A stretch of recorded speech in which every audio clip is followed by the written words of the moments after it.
He tried to embarrass me by flirting with another woman right in front of me. But by the end of the night, I was the one who had the last laugh. You know that sinking feeling when you realize someone's trying to break you? That's exactly what I felt watching James deliberately flirt with the blonde at the next table. Each laugh, each accidental touch, each meaningful glance. It was all choreographed perfectly to shatter my dignity in front of everyone at my own birthday dinner. But James never was good at reading the room, or me for that matter. Before we begin, I want to take a moment to thank each of you for being part of this incredible journey. If you're enjoying these stories of empowerment, consider subscribing. It's completely free and helps us build this amazing community. Let's dive in. The restaurant was packed with our friends and colleagues. The same people I'd invited to celebrate what I thought would be a special evening. The crystal chandeliers of Le Méridien threw sparkles across the champagne glasses, creating an ironically festive atmosphere for my public humiliation. Every time she giggled at his jokes, I could feel pitying glances from our dinner guests burning into my skin. Sarah, my CFO, kept shooting me concerned looks, while David from legal seemed particularly interested in his lobster thermidor. "Oh James, you're so funny." Her voice carried across the table, perfectly pitched to ensure I wouldn't miss a word.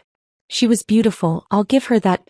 Probably 10 years younger than me, with that fresh-faced innocence I'd lost somewhere between board meetings and building my empire.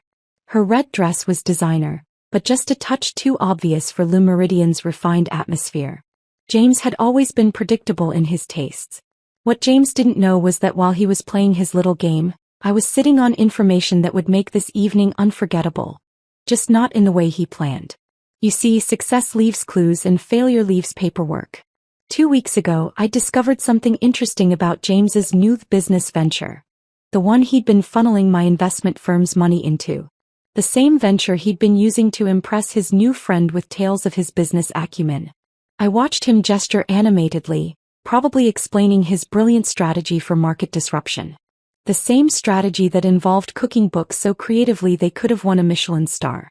My team had discovered the discrepancies during a routine audit, but I'd kept that information close to my chest. Sometimes, patience is the best weapon in your arsenal. Taking another sip of my champagne, I observed as he leaned in closer to her, his wedding ring glinting under the chandelier light. The same ring I'd given him 5 years ago, back when I thought love and business could mix without combusting. My phone buzzed silently in my clutch. Right on schedule. I didn't need to check it to know what it said. The SEC doesn't send courtesy notifications when they launch investigations, but my contacts are a bit more considerate. Around the table, our guests were starting to shift uncomfortably. James's display was becoming too obvious to ignore, and in our social circle, embarrassment was a communicable disease.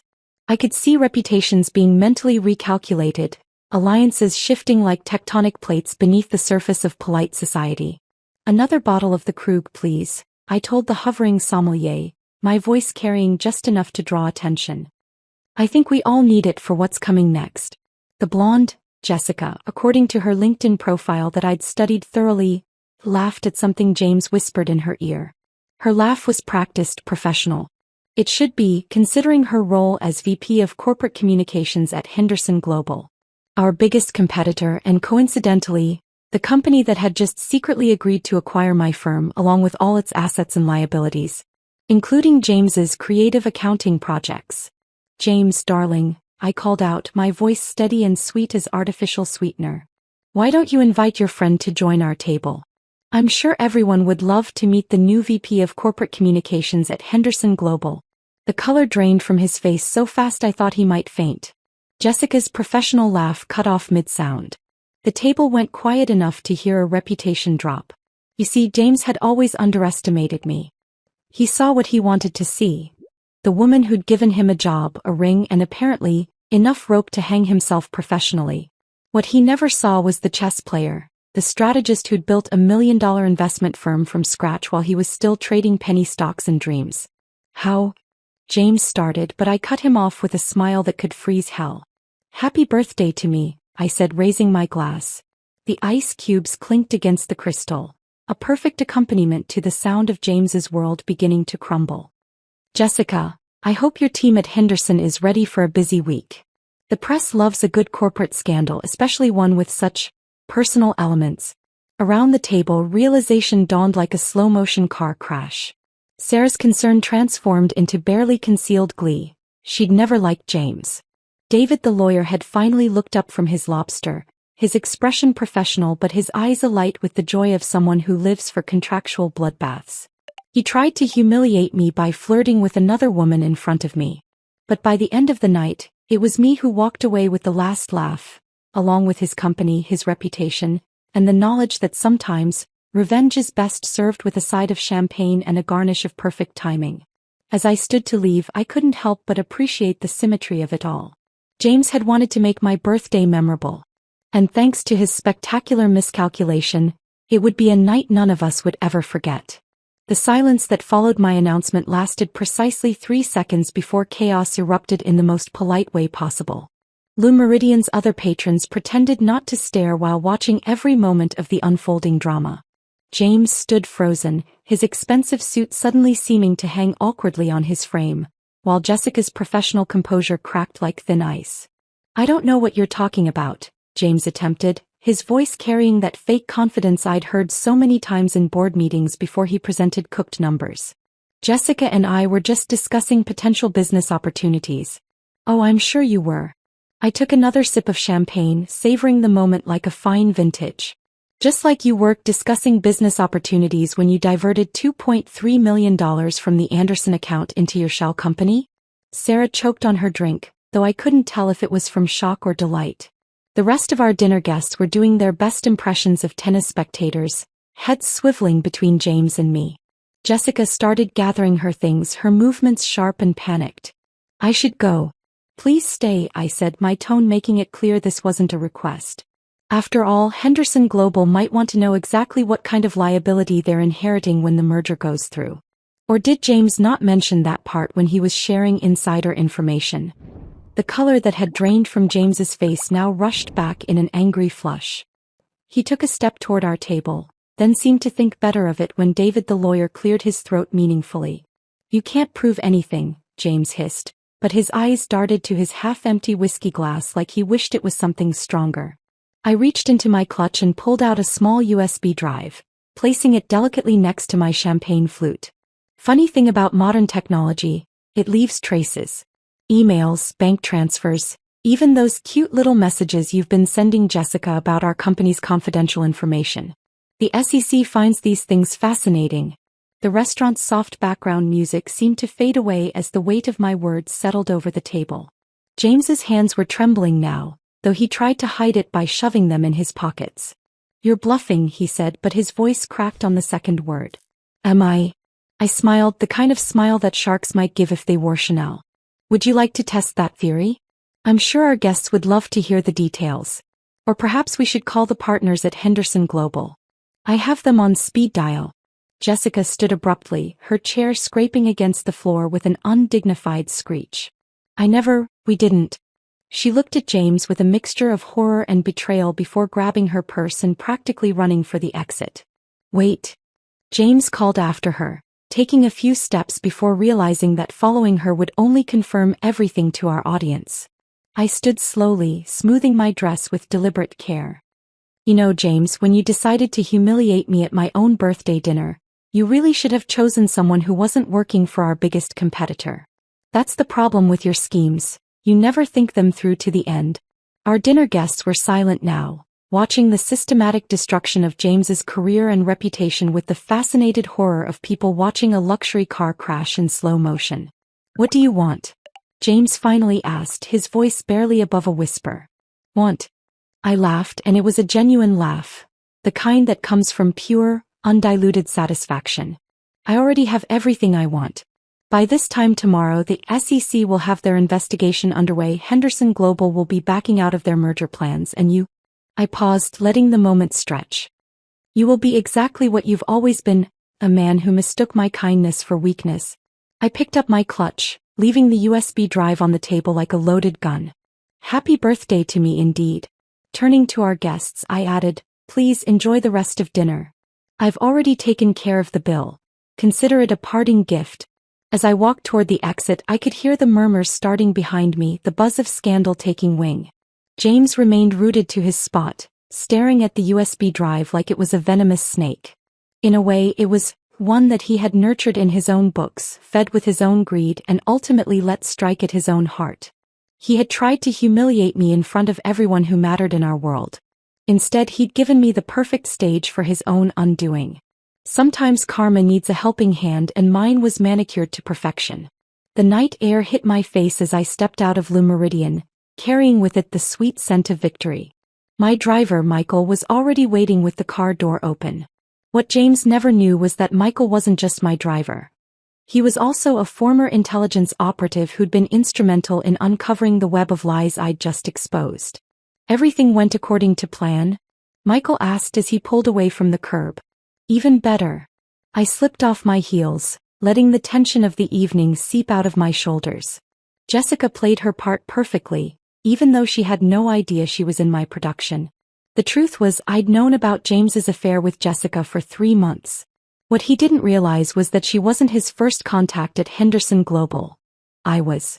6 months ago, when their CEO Richard Thompson approached me about a potential merger, I'd discovered James's embezzlement. Rather than confront him immediately, I'd watched, waited, and documented everything. "Take me to the office," I instructed Michael. "There's one more scene in this play." My phone buzzed, a text from Sarah. He's still standing there, staring at the USB drive. Should I tell him it's blank? I smiled, typing back, "Let him sweat. The real evidence is already with the SEC." The city lights blurred past as we drove to my office building. Everything James had done. The public flirting, choosing my birthday dinner for his display, bringing Jessica to our regular restaurant, had been calculated to humiliate me. But his real mistake was assuming I was the same naive woman who'd given him a job 5 years ago. In my office, I kicked off my heels and walked to the window wall overlooking the city. Behind me, my laptop pinged with an incoming email. "Right on schedule. Miss Sullivan," the email from Richard Thompson read. "In light of recent developments concerning potential financial irregularities at your firm, Henderson Global is preparing to announce our withdrawal from merger discussions. However, given your proactive handling of the situation and the evidence you've provided, we would like to discuss an alternative arrangement." Another ping, this time from my private investigator. Attached were photos of James leaving various hotels over the past months, not just with Jessica but with 3 other women. All of them, coincidentally, worked for companies we were in negotiations with. James hadn't just been cheating. He'd been trying to build his own network of insider information. My phone rang. The caller ID showed Agent Reynolds. "See. Everything is in place," she said when I answered. "We'll move first thing in the morning. You're sure you want to go through with this?" "He was your husband." Was being the operative word, I replied, thinking of the divorce papers already prepared and waiting in my desk drawer. "And yes, I'm sure. He didn't just betray me, he betrayed our investors, our employees, everything we built." I opened my safe and pulled out the real USB drive. The one containing 3 years' worth of evidence. Every transaction, every secret meeting, every attempt to undermine the company I'd built from the ground up. James had thought he was so clever, building his little empire within mine. He never realized he was being watched the entire time. Sarah texted again. "He finally left. Tried to take the fake USB, but David accidentally spilled wine on it. Should see his face." The pieces were all falling into place. By morning, the SEC would launch their investigation.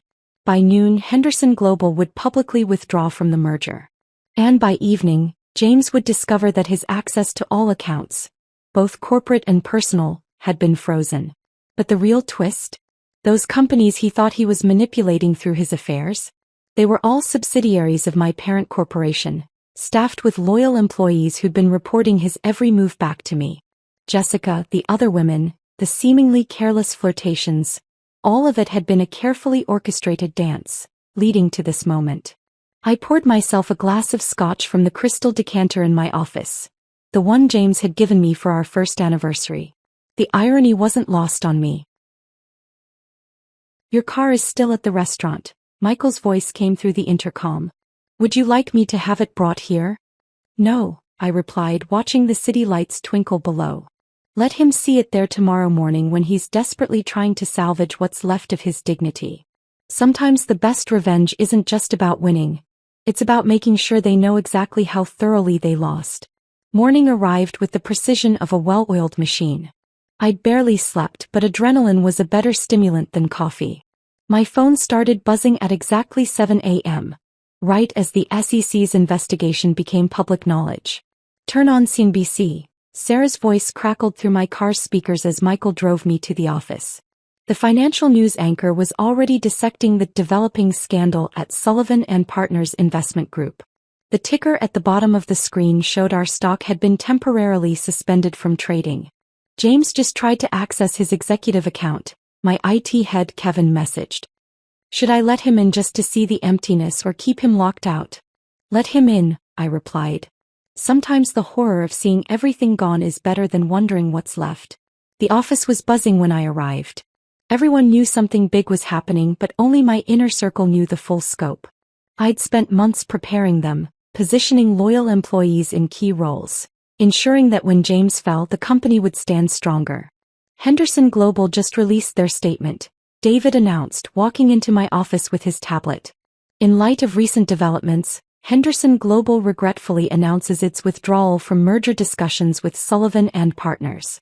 We are cooperating fully with regulatory authorities regarding any potential irregularities. I smiled, straightening my Armani blazer. Right on cue. Is everything ready for the emergency board meeting? All board members are attending virtually, except for James, who's conspicuously unreachable. David's grin matched mine. The SEC agents are waiting in the conference room, and we've got the forensic accountant standing by. My phone buzzed, a desperate text from James. Please, we need to talk. This is all a misunderstanding. I can explain everything. I left it unread. Let him sweat. Instead, I opened my laptop and initiated the final phase. With a few keystrokes, I activated the contingency protocols we'd prepared. All of James's corporate passwords were invalidated. His biometric access was revoked. Even his company phone was remotely wiped, though not before we'd backed up every incriminating message. Miss Sullivan? My assistant poked her head in. The press is gathering in the lobby. They're requesting a statement. Perfect timing. I stood, checking my reflection in the window. Sarah, is the presentation ready? She nodded, handing me a tablet. Everything's loaded. Financial records, transaction histories, correspondence. All sanitized to protect our legitimate operations while highlighting James's creative activities. The elevator ride to the conference room felt like ascending to a battlefield I'd already won. Through the glass walls, I could see the SEC agents in their crisp suits, the board members on the video screens, and the empty chair where James should have been. He's here, Michael's voice came through my earpiece. Just pulled up in front of the building. Security is delaying him appropriately. I took my place at the head of the conference table, arranging my features into a mask of controlled concern. The cameras would be rolling soon and optics were everything. Ladies and gentlemen, I began as the doors opened and James burst in, looking disheveled and desperate. Thank you for joining us on such short notice. As you're aware, serious allegations have come to light regarding certain financial irregularities within our organization. Elizabeth, stop this. James interrupted, his voice cracking. You don't understand what you're doing. I continued as if he hadn't spoken, my voice steady and professional. Our internal audit has uncovered evidence of systematic fraud and embezzlement, orchestrated by our former CFO and board member, James Mitchell. Former, he sputtered. Yes, former. I clicked to the next slide, displaying a damning series of transaction records. As of this morning, the board has voted unanimously to terminate your position and cooperate fully with the SEC investigation. The room erupted in controlled chaos as security appeared to escort James out. He struggled briefly, his expensive suit now completely rumpled, his face contorted in a mixture of rage and disbelief. You can't do this to me, he shouted. I made this company what it is. I waited until he was almost at the door before delivering the final blow. No, James. You just proved why I was right to build it without you. The board meeting minutes will reflect that your termination was decided last night, coincidentally, right around the time you were trying to humiliate me at Le Meridian. As the doors closed behind him, I turned back to the waiting cameras. Now, shall we discuss the future of Sullivan and Partners? The press conference wrapped up precisely as planned, with every question answered and every narrative thread carefully woven. As the journalists filed out, their headlines practically writing themselves, I noticed Jessica hovering nervously by the conference room door. Perfect timing. "Miss Henderson, please come in," I called out, watching her flinch at the use of her real surname. "I believe we have some family business to discuss." The remaining board members on the video screens leaned forward with interest. Jessica, or rather Amanda Henderson, walked in like she was approaching her own execution. Few people knew she wasn't just a VP at Henderson Global. She was Richard Henderson's daughter, carefully planted in our orbit months ago. "I can explain," she began, but I held up a hand. "Your father already did," I replied, gesturing for her to sit. In fact, he was quite impressed with how this all played out. "Weren't you, Richard?" One of the video screens flickered, and Richard Henderson's face appeared, replacing the board member's feed. "Indeed, Elizabeth. Though I must say you played us all masterfully." Sarah distributed fresh coffee as I pulled out a new set of documents. "The thing about chess, Richard, is that the best players think several moves ahead. When you approached me about the merger 6 months ago, did you really think I wouldn't investigate why you were so interested in a company 1/3 your size?" Amanda shifted uncomfortably in her chair. "Dad, you said this was just about market research." "It was," Richard sighed, "until we discovered James's embezzlement. We thought we could use it as leverage in the merger negotiations." I smiled, sliding the documents across the table to Amanda. "Instead, you helped me clean house. Thank you for that, by the way." James was getting sloppy, but he needed to implode spectacularly for this to work. "For what to work?" Amanda asked, scanning the papers in front of her. Her eyes widened. "This is a new merger proposal," I finished for her. "One where Sullivan and Partners maintains its autonomy while forming a strategic alliance with Henderson Global. One where your father gets the market expansion he wanted and I get to keep the company I built, now free from any internal threats." David cleared his throat. "The SEC investigation will clear Sullivan and Partners of institutional wrongdoing by end of week. All evidence points to James acting alone, with a few middle managers who've already agreed to testify against him. Those managers," Sarah added with a smirk, "were all hired within the last 6 months, thoroughly vetted and completely loyal to us. Their testimonies are already prepared." Richard's laugh boomed through the speakers. "I always wondered how you built such a successful firm so young. Now I know, you're absolutely ruthless when necessary." "Not ruthless," I corrected, "strategic." "Speaking of which, Amanda, your performance was excellent. The board position at the merged company mentioned in those documents? It's yours if you want it." "For real this time?" Amanda looked up from the papers, a new respect in her eyes. "You knew, the whole time, that you were Richard's daughter?" "Of course. That you were genuinely falling for James?" That was an unexpected bonus that made everything more convincing. I turned to Sarah. "How is our former CFO handling his new circumstances?" Sarah checked her phone. "Currently in his 3rd hour of SEC questioning. Apparently he's still insisting that you set him up." "Technically we all did," David pointed out. "The question is, will he ever realize just how long this has been in motion?" I stood, smoothing my skirt. He never understood that business isn't about individual plays. It's about controlling the entire board. Walking to the window, I watched the media vans pulling away from our building. "Richard, shall we announce the new merger talks next week? Give the market time to digest today's excitement." "Always thinking ahead," Richard chuckled. "Amanda, come home. We have details to discuss." As Amanda hurried out, clearly eager to escape the scene of her previous deceptions, Sarah approached with a fresh cup of coffee. "You know, when you hired me 2 years ago, I never imagined I'd be part of something like this. When I started this company 5 years ago, I never imagined I'd have to be," I replied, taking the coffee. "But that's the thing about success. It shows you exactly who people are. James showed me he was a threat. You showed me you were an ally." David joined us at the window, his reflection showing a satisfied smile. "And now?" "Now," I said, raising my coffee cup in a mock toast, "we show everyone else exactly who we are. A company that can't be played, manipulated, or taken over. Because we're always 3 moves ahead. The city sprawled before us, a chessboard of endless possibilities. And for the first time since discovering James's betrayal, I felt truly, completely in control. The players were all in position, the moves were made, and the game was mine.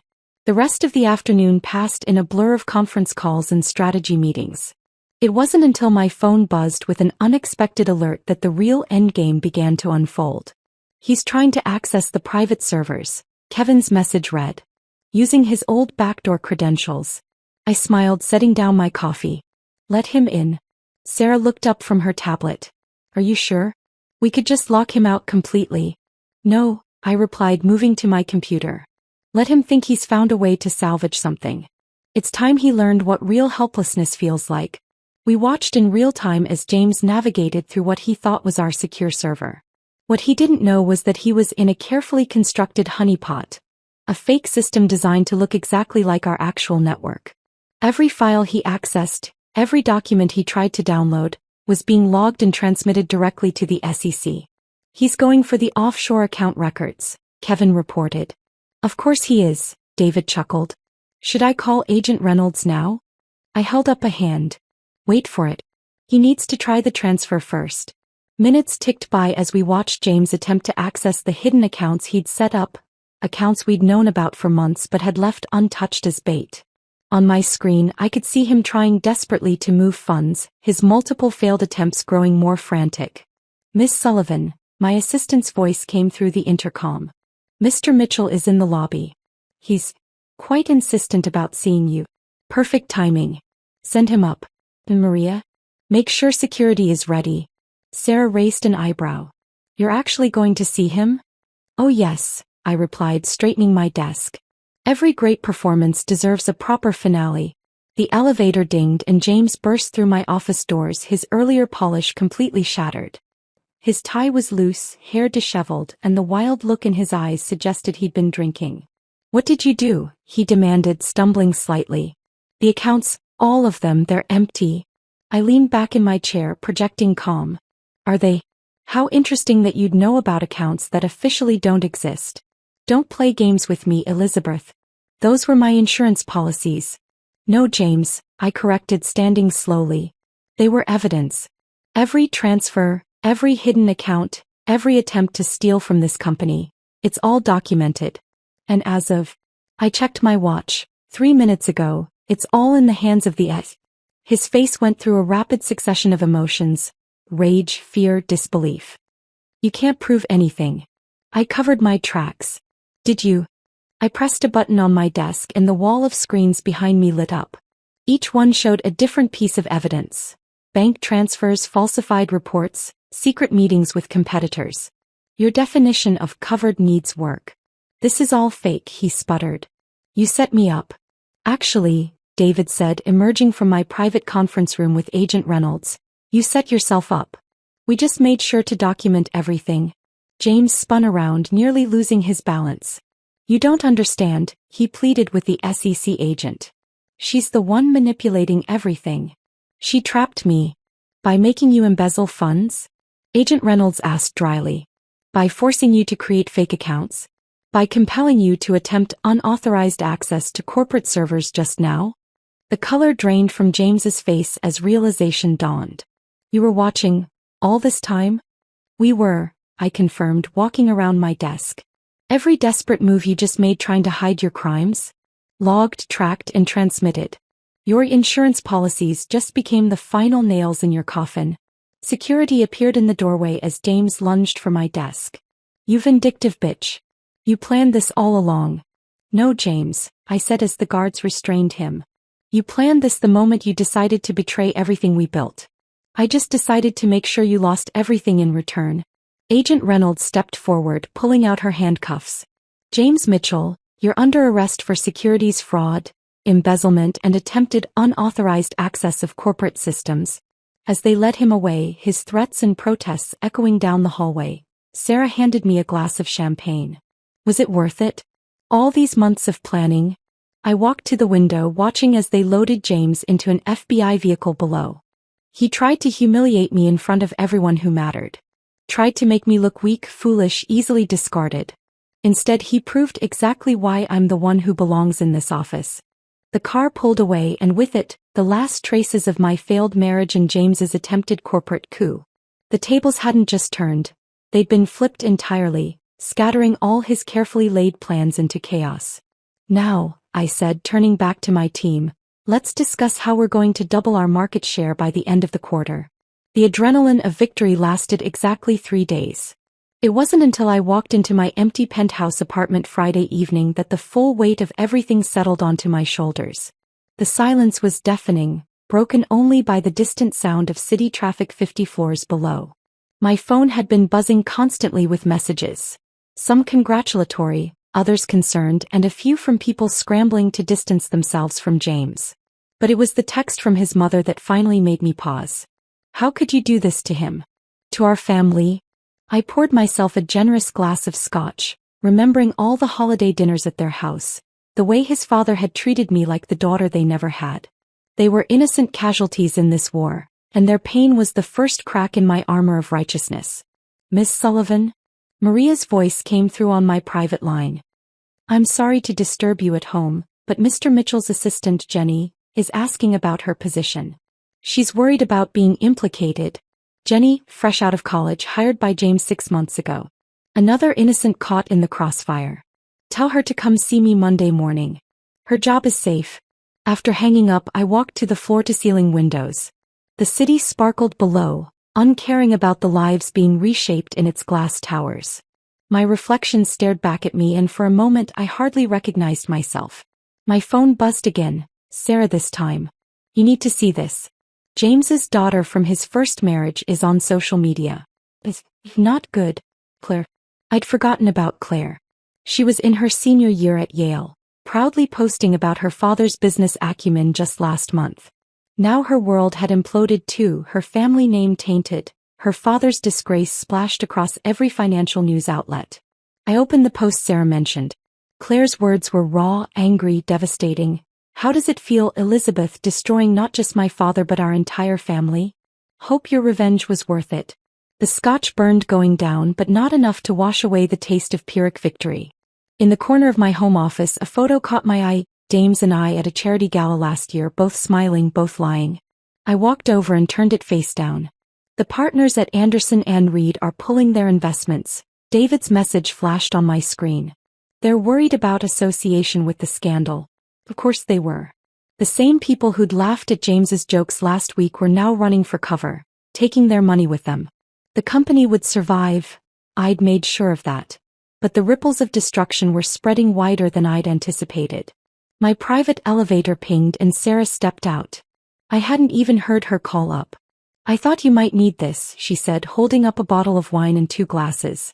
The social media storm is getting worse. How bad? Well, besides Claire's posts going viral, 3 major clients have publicly announced they're reviewing their relationship with us. The board is nervous about market perception. I laughed, but there was no humor in it. The board. The same board that unanimously supported destroying James? People have short memories when their money's at risk, Sarah said, pouring the wine. And James, he might have been a bastard, but he was a charming bastard. Made a lot of friends in the industry. Friends who were now choosing sides, drawing lines, reassessing allegiances.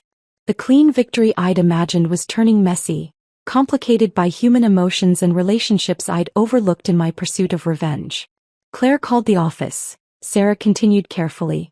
She wanted to know if we're going to help with her father's legal fees, given their prenup arrangements. The prenup. Another casualty, Claire's college fund had been tied to James's assets, which were now frozen. Her future, planned out since childhood, was collateral damage in my war against her father. Set up a trust, I said finally. Anonymously. Make sure she can finish school. Sarah raised an eyebrow. Having regrets? No, I replied, but my voice lacked its usual certainty. He deserved everything he got. I trailed off, watching a plane's lights blink across the night sky. I didn't factor in everyone else who would get hit by the debris. That's the thing about corporate explosions, Sarah mused. The shrapnel doesn't care who it hits. I picked up my phone, looking at Claire's angry words again. Victory had tasted sweet in the moment, but now it left a bitter aftertaste. I'd won the battle exactly as planned, but the war's casualties were still being counted. Monday morning arrived with the crisp certainty of a new dawn. The weekend's doubts hadn't disappeared, but they'd crystallized into something else. determination. As I stepped into my office, the first rays of sunrise painted the Manhattan skyline in shades of possibility. "The SEC's final report is in," David announced, following me in with a thick folder. "They're officially clearing the company of any institutional wrongdoing. James's plea deal negotiations started this morning." Sarah joined us, tablet in hand. "Henderson Global stock is up 12% on news of our strategic partnership. And Claire." She paused, checking her phone. "Claire posted a thank you note about the mysterious scholarship foundation that's taking over her tuition." I smiled, remembering the anonymous trust I'd set up. Some victories didn't need to be claimed publicly. "Miss Sullivan?" Jenny, James's former assistant, hovered nervously in the doorway. "You wanted to see me?" "Yes, come in." I gestured to a chair. "How would you feel about heading our new intern development program? Full benefits, significant pay raise, and a chance to mentor others the way you deserve to be mentored." Her eyes widened. "But, after everything with Mr. Mitchell, you were another pawn in his game," I said gently. "It's time for you to become a player in your own right." As Jenny left, visibly relieved, Maria buzzed through. "Richard Henderson is here for the official partnership signing. And, you have another visitor." I knew who it was before she said it. "Send them both in." Richard entered first, looking exactly like the titan of industry he was. Behind him came James's mother, Patricia, her face a mask of controlled emotion. "Elizabeth," she started, but I held up a hand. "Before you say anything, please read this." I handed her a document, the full forensic accounting of James's crimes, along with proof that he'd been embezzling from his own family's trust fund. He wasn't just betraying me or the company. The money he stole, some of it was meant for Claire's education. "For your retirement." Patricia's hands trembled as she read. Richard, ever the strategist, used the moment to spread out the partnership agreements on my desk. "Ready to make history?" he asked, offering me a pen. I took it but didn't sign immediately. "Patricia, I want you to understand something. What I did to James, it wasn't just about revenge. It was about justice. For everyone he hurt, including his family." She looked up, tears in her eyes. "All these years, we thought he was just good with money." "He was good at taking it," I corrected gently. "But now, with this partnership, we can make things right." I turned to the final page of the agreement, where a specific clause was highlighted. "This ensures that the Mitchell family trust will be restored, with additional provisions for Claire's education and your retirement." "Why?" Patricia whispered. "After how we treated you this week." "Because true victory isn't about destroying everything in your path," I said, finally signing the partnership agreement. "It's about rebuilding something better from the ashes." Richard countersigned with a flourish. "Well said. Shall we make the announcement?" The next hour was a blur of press cameras and handshakes. As we stood for photos, James's face appeared on the office TV screens, being led into court for his plea hearing. The contrast couldn't have been more perfect. Him in handcuffs, me signing a multi-billion-dollar partnership deal. After the media cleared out, I found myself alone in my office with Sarah and David, the same team that had stood by me through it all. "So," Sarah said, pouring champagne, "was it worth it?" I walked to the window, remembering that night at Le Méridien when James had tried to humiliate me. He thought he could break me with a public display of disrespect. Instead, he gave me the perfect stage to show everyone exactly who I am. "And who is that?" David asked, handing me a glass. "Someone who turns humiliation into triumph. Who takes betrayal and transforms it into empire." I raised my glass. "He tried to make me look weak in front of everyone who mattered. Now they'll never forget how strong I really am." The champagne tasted like validation, like vindication, like victory, but not the bitter kind I'd tasted days ago. This was sweeter, tempered by wisdom and strengthened by mercy. "To the last laugh," Sarah toasted. "No," I corrected, watching the sun glint off nearby skyscrapers. "To the next chapter. Because that's the thing about true victory. It's not just about winning the battle. It's about choosing what kind of winner you become." The view from the CEO's office at Henderson Sullivan Global was even more impressive than my old one. 55 stories up, watching snow drift past the floor-to-ceiling windows, I could see the entire city that had witnessed my transformation. "The annual reports are in," Sarah announced, entering with her trademark precision timing. "Our merger has outperformed projections by 40%. The board is ecstatic. I smiled, remembering a very different board meeting a year ago. And our special projects? The Mitchell Family Educational Foundation has funded scholarships for 50 students this year. Sarah pulled up the details on her tablet. Claire is graduating summa cum laude next month. She asked if you'll attend. That was unexpected. After everything, Claire and I had maintained a careful distance, communicating only through intermediaries and lawyers. Her invitation felt like the closing of a circle. Miss Sullivan? Maria's voice came through the intercom. There's a letter from the Federal Correctional Facility. Of course there was. James had a talent for timing too. Send it in. The envelope was thin, prison issue manila.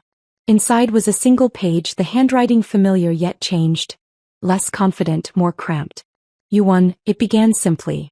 I've had a year to think about that night at Le Méridien, about everything that came after. I thought I was showing everyone how little power you had. Instead, I showed them, and myself, how wrong I was about you. Sarah watched me read, her expression careful. Are you going to respond? No need. I placed the letter in my desk drawer, next to the old photo from the charity gala. Some chapters are better left closed. My phone buzzed. Richard Henderson, probably calling about next week's board meeting. But it was Amanda instead.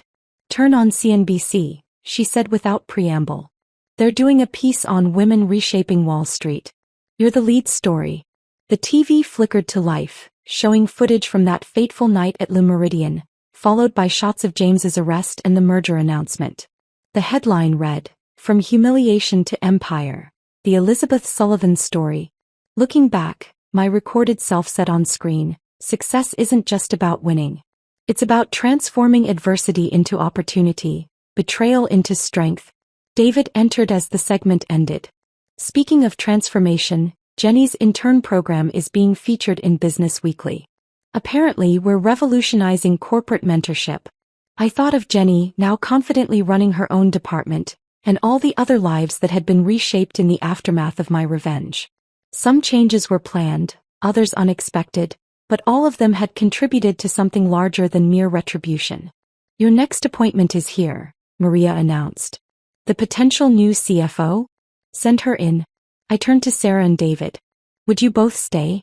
Some decisions are better made as a team. As we conducted the interview, I couldn't help but notice how different it felt from when I'd hired James all those years ago. I was different, stronger, wiser, more attuned to the subtle tells that revealed character. Later that evening, as the office emptied and the city lights began to twinkle on, I found myself back at the window. My reflection had changed too. Not just the external trappings of success, but something deeper in the eyes, in the set of the shoulders. Car's ready, Michael announced, still my driver after all this time. Dinner reservation at Le Méridien?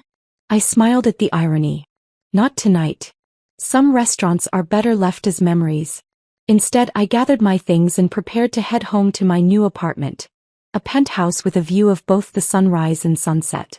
On my desk, James's letter peeked out from the drawer, a reminder of how far I'd come. You know, Sarah said, collecting her own belongings, a year ago you said it was about getting the last laugh. Was it worth it? I thought about Claire's graduation invitation, about Jenny's successful program, about the scholarship foundation changing lives. About James's letter and all the ways revenge had transformed not just him but me. It was never about the last laugh, I realized. It was about the first step toward becoming who I was meant to be. As we rode down in the elevator, I caught a final glimpse of my reflection in the polished doors.